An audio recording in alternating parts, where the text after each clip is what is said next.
So far we've seen the children of Israel leave Egypt and travel across the wilderness from Succoth to Etham, then head south to Nuweiba Beach, where they crossed the Gulf of Aqaba into Saudi Arabia, arriving at Marah, where they found that the waters there were bitter.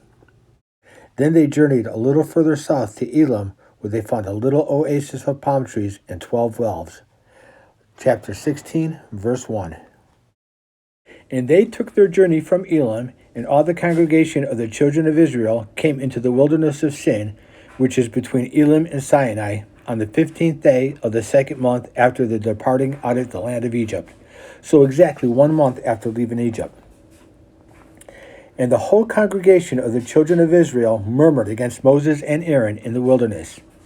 Now this is the second time that they complained. And remember, it's not against Moses, but against God.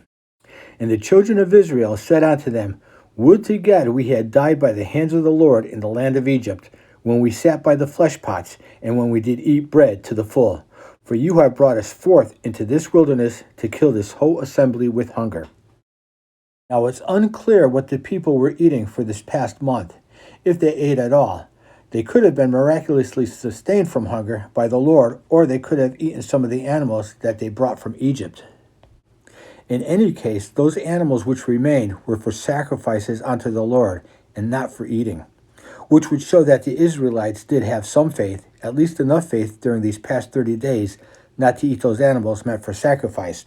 But after 60 days of no food, that might be a different matter. What would their faith be like then? Fortunately, our Father knows all things, and the children of Israel would not have to cross that path.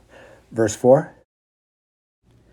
Then said the Lord unto Moses, Behold, I will rain bread from heaven for you, and the people shall go out and gather a certain rate every day, that I may prove or test them whether they will walk in my law or no. See, God is working to develop their faith. He wants his people to know that they can be totally dependent on him. And it shall come to pass that on the 6th day they shall prepare that which they bring in, and it shall be twice as much as they gather daily, because they're not to work on the 7th-day Sabbath. And Moses and Aaron said unto all the children of Israel, At evening you shall know that the Lord hath brought you out from the land of Egypt. And in the morning then you shall see the glory of the Lord, for that he heareth your murmurings against the Lord. And what are we that ye murmur against us? See, in reality, they are murmuring against God. And Moses said, This shall be when the Lord shall give you in the evening flesh to eat, and in the morning bread to the full. For the Lord heareth your murmurings which you murmur against him. And what are we? Your murmurings are not against us, not against Moses and Aaron, but against the Lord. And Moses spake unto Aaron, Say unto all the congregation of the children of Israel, Come near before the Lord, for he hath heard your murmurings. And it came to pass, as Aaron spake unto the whole congregation of the children of Israel, that they looked toward the wilderness, and behold, the glory of the Lord, or the angel of the Lord, appeared in the cloud. And the Lord spake unto Moses, saying, I have heard the murmurings of the children of Israel. Speak unto them, saying, At evening ye shall eat flesh, and in the morning ye shall be filled with bread, and ye shall know that I am the Lord your God. And it came to pass that at evening the quails came up and covered the camp, and in the morning the dew lay around about the host. And when the dew that lay was gone up, when it evaporated, behold, upon the face of the wilderness there lay a small round thing, as small as the hoarfrost on the ground. And when the children of Israel saw it, they said one to another, It is manna, for they wist not what it was. And Moses said unto them, This is the bread from heaven, which the Lord hath given you to eat. Now let's turn real quick to the book of the Psalms, chapter 78, verse 23. Though he had commanded the clouds from above, and opened the doors of heaven, and had rained down manna upon them to eat, and had given them the corn of heaven, man did eat angels' food, and he sent them meat to the full. Now the true bread from heaven is Jesus Christ. So now let's go to the book of John, chapter 6. Let's pick it up at verse 28. Then said they unto him, What shall we do that we might work the works of God? Jesus answered and said unto them, This is the work of God, that ye believe on him whom he hath sent. They said therefore unto him, What sign showest thou then, that we may see and believe thee? What dost thou work, or what can you do? Our fathers did eat manna in the desert, as it is written, He gave them bread from heaven to eat. Then Jesus said unto them, Verily, verily, I say unto you, Moses gave you not that bread from heaven. In other words, my Father gave them that bread, not Moses. But my Father giveth you the true bread from heaven. For the bread of God is he which cometh down from heaven, and giveth life unto the world. Then said they unto him, Lord, evermore give us this bread. And Jesus said unto them, I am the bread of life. He that cometh to me shall never hunger, and he that believeth on me shall never thirst. But I said unto you, that ye also have seen me, and believe not. All that the Father giveth me, or all those that the Father giveth me, shall come to me, and him that cometh to me I will in no ways cast out. For I am come down from heaven, not to do mine own will, but the will of him that sent me. And this is the Father's will which hath sent me, that of all which he hath given me I should lose nothing, but should raise it, or raise them up again at the last day. And this is the will of him that sent me, that every one which seeth the Son, and believeth on him, those given by the Father, may have everlasting life, and I will raise him up on the last day. So let's go back to Exodus, pick it up at verse 16. This is the thing which the Lord hath commanded. Gather of it every man according to his eating, an omer for every man according to the number of your persons.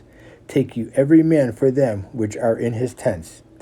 An omer is about a half a gallon, so 2 gallons for a family of 4. And the children of Israel did so, and gathered some more, some less.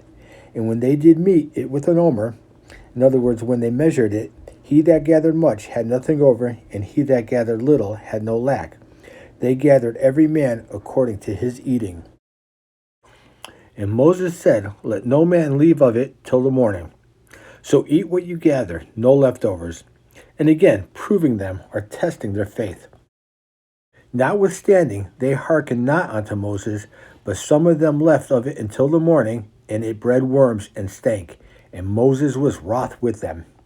And look, this is only natural. It's our carnal nature to want to be in control of our future, but we are to rely on our Father for everything. Verse 21. And they gathered it every morning, every man according to his eating, and when the sun waxed hot, it melted. And it came to pass that on the 6th day they gathered twice as much bread, 2 omers for 1 man, and again for the Sabbath day. And all the rulers of the congregation came and told Moses. And he said unto them, This is that which the Lord hath said, Tomorrow is the rest of the holy Sabbath unto the Lord. Bake that which ye will bake today, and seethe that ye will seethe, and that which remaineth overlay up for you to be kept until the morning. And they laid it up till the morning, as Moses bade, and it did not stink, neither was there any worms therein. And Moses said, Eat that today, for today is a Sabbath unto the Lord. Today you shall not find it in the field. 6 days you shall gather it, but on the 7th day, which is the Sabbath, in it there shall be none. And it came to pass that there went out some of the people on the 7th day for to gather, and they found none. So they were out working on the Sabbath, again following their carnality, trying to control their future, showing their lack of complete faith. And the Lord said unto Moses, How long refuse you to keep my commandments and my laws? Remember, disobeying God shows him your lack of faith. See, for that the Lord hath given you the Sabbath, therefore he giveth you on the 6th day the bread of 2 days. Abide ye every man in his place, let no man go out of his place on the 7th day. So the people rested on the 7th day.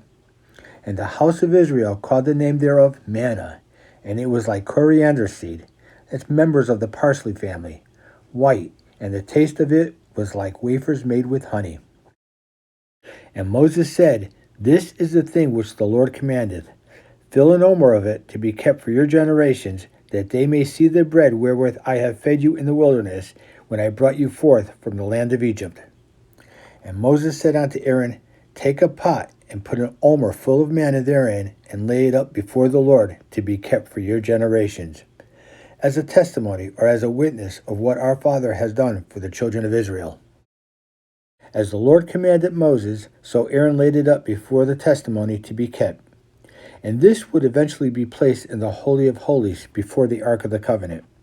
Verse 35 and 36 to complete. And the children of Israel did eat manna 40 years until they came to a land inhabited. They did eat manna until they came unto the borders of the land of Canaan. Now an omer is the 10th part of an ephah.